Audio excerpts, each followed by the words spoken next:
इतनी बात को जो ना उन्होंने जो ना हमारे साथ ऐसा किया, तो आज भी अपने आप को उठा के उनकी जगह पर देखें कि मेरे जहनी लेवल, मेरी तालीमी लेवल उनके लेवल के बराबर है या नहीं। हो सकता है कि वो बात आपके लिए निशान बड़ी हो, लेकिन अगर आप उनकी बात को उठाकर उनकी जगह पर उनके लेवल पर आके देख लेंगे तो आपको वो बात ठीक चलेगी। जैसे छोटा दायरा बड़े दायरे में क्या दिख रहा था, छोटे दायरे में बड़ा दिख रहा था। वही बात, वही दायरा जब बड़े सर्कल में आया तो बड़े दायरों की जुर्मट में क्या नजर आने लगा, छोटा। क्यों?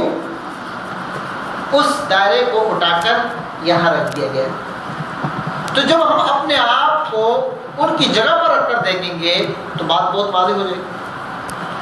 हमारे एक दूसरे ट्रेनर है भाई अमीन साहब, एक मतलब कहने लगे कि मैं कंपनी के साथ ट्रेनिंग की वाबस्तगी हुई, फिर उनको काउंसलिंग की तरतीब बनी, कंसल्टिंग की तरतीब बनी।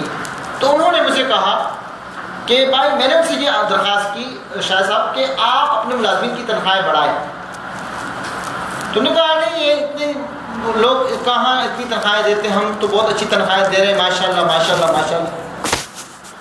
तो हमने बहुत समझाया लेकिन बात समझ में नहीं आई। तो मैंने कहा करूँ क्या? तो मुझे ये उसूल दिल में आया कि यार ये अप्लाई करता हूँ। तो मैंने क्या किया कि मैंने कहा साहब ऐसा है कि ठीक है तनख्वाह नहीं बढ़ाओ, कोई बात नहीं, वो बात रफा दफा हो गई। मैंने उनसे कहा कि यार आज जो है ना आपके जब मुलाजिम से मैंने मीटिंग तय की है, उनसे मिलने जाना है, उनके करो।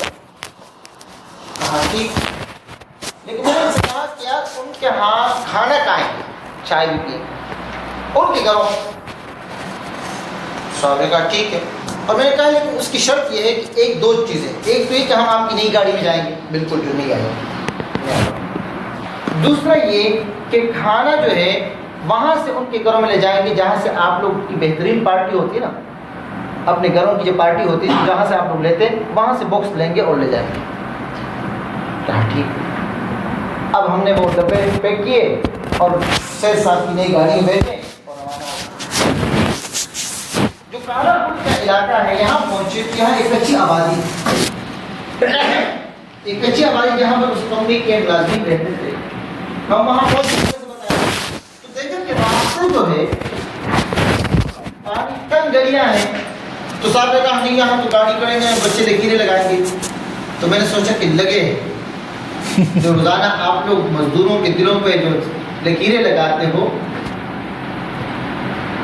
उसके भी तो कुछ एहसास हो जाए ना। आज अगर गाड़ी पे लकीरें लगे तो लगे। क्या कहा नहीं यही खड़ी कर दो, कोई बात नहीं, हो जाए। गाड़ी वहीं पर ऐसी जगह खड़ी की, खराब जगह में। उसके बाद हम जाने लगे, तो तंग गलियां हैं, गटर खुला हुआ है। अंदर पहुंचे एक मुलाजिम के यहाँ, एक कमरे का घर था, 6 बच्चे थे। ओ साहब आप लोग पहुंच गए, हाजत क्या करें, बैठने की जगह नहीं। इस दौरान बिजली भी चली।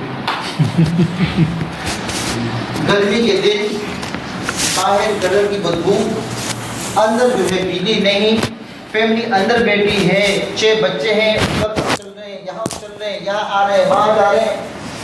तो अब क्या नतीजे निकल रहा है, होता क्या है? तो मैंने कहा कोई बात नहीं, हम यहीं पे आपके यहाँ पर खाना खाने से साफ हो, यहीं बैठ जाओ ना बाहर। तो बाहर हमें बैठाया घर के दरवाजे के पास, कुर्सियाँ नहीं थी तो वो किसी पराए वाली जगह से जो ना एक कुर्सी मंगा कर बिठाया हमें। अब वो सेट कर चलो अमीन साहब चलते हैं। नहीं चलते कहाँ, खाना खाएंगे आप। पर मैंने से वादा किया, वादे की पासदारी बहुत ज़रूरी है। आपने गाड़ी से बॉक्स उठा ना, वो गाड़ी से उठा के लाओ। खुद चला गया गाड़ी से उठा के लाओ। फिर हम वहीं बैठे, खाना खा रहे, गप्पे मार रहा हूँ, मैं बात और तूल दे रहा हूँ। चाय बनाई, वो पसीने से शराबोर। थोड़ी देर बाद हम रवाना हो गए। मैं चलता रहा, वो पूरी गाड़ी में खामोश। कुछ देर गुजरी तो कहने लगी यामी यहाँ मुलाजमीन की तनख्वाह कुछ बढ़ानी चाहिए।